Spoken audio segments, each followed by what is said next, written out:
To you by NBC bearing, भारताची पहिली bearing उत्पादक। शिवसेना शिंदे गटाचे नेते रवींद्र धंगेकर सध्या आपल्या सोबत आहेत। आपण त्यांच्यासोबत चर्चा करू। मालवण येथे खरं तर पैसे वाटप केले आहेत असा थेट आरोप निलेश राणे यांनी भाजपावरती केलता। परंतु आता सध्या वैभव नाईक जे ठाकरे गटाचे नेते आहेत त्यांचं असं म्हणणं आहे की दोन्ही पक्षाकडून पैसे वाटप झाले। दुसरी गोष्ट म्हणजे एकनाथ शिंदे ज्यावेळेस हेलिकॉप्टरने मालवण या ठिकाणी आले होते त्यावेळेस त्यांनी पैशाच्या बॅगा घेऊन आल्यात आणि त्या म्हणजे काल रात्रीच्या संध्याकाळी मोठ्या प्रमाणात पैसे वाटप झाले आहेत असा त्यांनी आरोप केलाय। आपण बघितलं असेल तर ह्या निवडणुका कार्यकर्त्यांच्या निवडणुका असतात आणि नेत्यांनी कितपत ह्या निवडणुका ह्या पक्षाच्या लेवलला नेल्या पाहिजे हे ठरलं पाहिजे। खरं तर ह्या निवडणुका कार्यकर्ता घडवण्याचा, कार्यकर्ता जो सामाजिक जीवनामध्ये काम करत असतो आणि त्यातून त्याचं ते रोपटं ते नंतर वटवृक्ष होतं आणि त्याला सगळं कार्यकर्त्यांची लहर असते त्या निवडणुकीला। पण आता आपण बघितलं 7-8-10 वर्षामध्ये ह्या कार्यकर्ता ह्या निवडणुका पक्षाच्या लेवलवर निवडणुका लढवायला लागल्यात। त्यामुळं हुकुमशाही, घराणेशाही, पक्ष लेवलवर आणि मग सर्वसामान्य कार्यकर्त्यांच्या ह्याच्यामध्ये मोठं नुकसान होतं ह्याच्यामध्ये। आणि आता आरोप प्रत्यारोप असतात।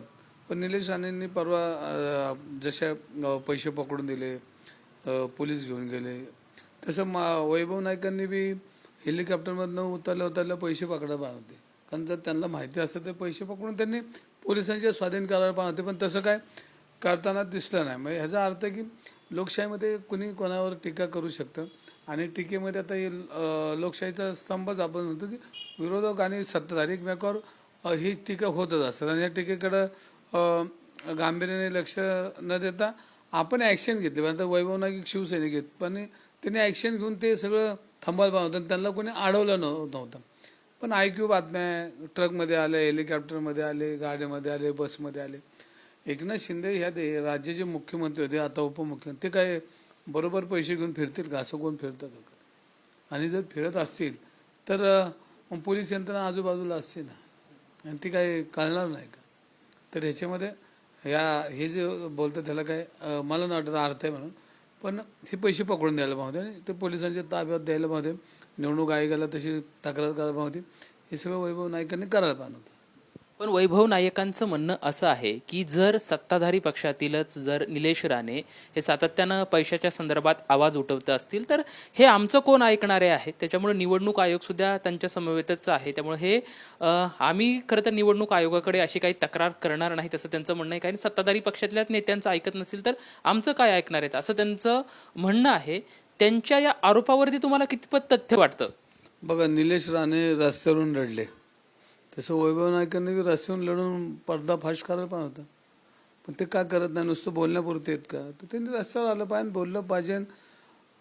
आणि शिवसैनिक असल्यामुळे शिवसैनिकाला काय कुठं बंधनं नसतात, कुठेही जाऊन त्याला लोकशाहीचा आवाज उठवत होता, त्यांनी ते उठवायला पाहिजे होता। हा त्यांनी का उठवत नाही मला कळत नाही किंवा त्यांना माहिती नसेल। पण निलेश राणेंनी आपली जी परिस्थिती ती निवडणूक आयोगासमोर, जनतेसमोर, मतदारांसमोर मांडली ना, ते त्यांनी मांडायला पाहिजे होती। ती मांडली का नाही म्हणजे घरात बसून बोलतात का ही परिस्थिती ही लक्षात येत नाही माझ्या। उद्धव ठाकरे यांनी सुद्धा शिवसेना शिंदे गटातल्या नेत्यांवरती असा एक थेट आरोप केला आहे की त्यांचं असं म्हणणं आहे की जी खोके घेऊन पसार झाले आहेत त्या गद्दारांना आम्ही सोडणार नाही असं त्यांनी एक वक्तव्य केलंय। नाही, ते उद्धव ठाकरे शिवसेनेचे प्रमुख आहेत आणि त्यांना तो बोलायचा लोकशाहीने दिलेला अधिकार, ते बोलणार आहे। त्याचं उत्तर शिंदे साहेबांच्या वतीने कोणतरी देईल। हे वरच्या लेवलचे सगळे नेते आहेत, पण ते काय धाडा शिकवतील ते आता भविष्यात कळणार आहे का कोणाला, नाही का? तर त्याचं उत्तर शिंदे साहेब देते आता। वैभव नाईक यांच्याकडून एकनाथ शिंदे यांनी पैसे वाटप केलं आहे असा थेट आरोप केला। मात्र ते आरोप करतायत त्या आरोपामध्ये कुठलंही तथ्य नाही। जर तथ्य असतं तर त्यांनी रस्त्यावरती उतरायला पाहिजे होतं अशी भूमिका जी आहे ती रवींद्र धंगेकर यांच्याकडून आपल्याला पाहायला मिळत आहे। कॅमेरामॅन सुशांत राऊत सोबत Laxman Jadhav, TV Marathi, Pune. Brought to you by NBC bearing, भारताची पहिली बेअरिंग उत्पादक।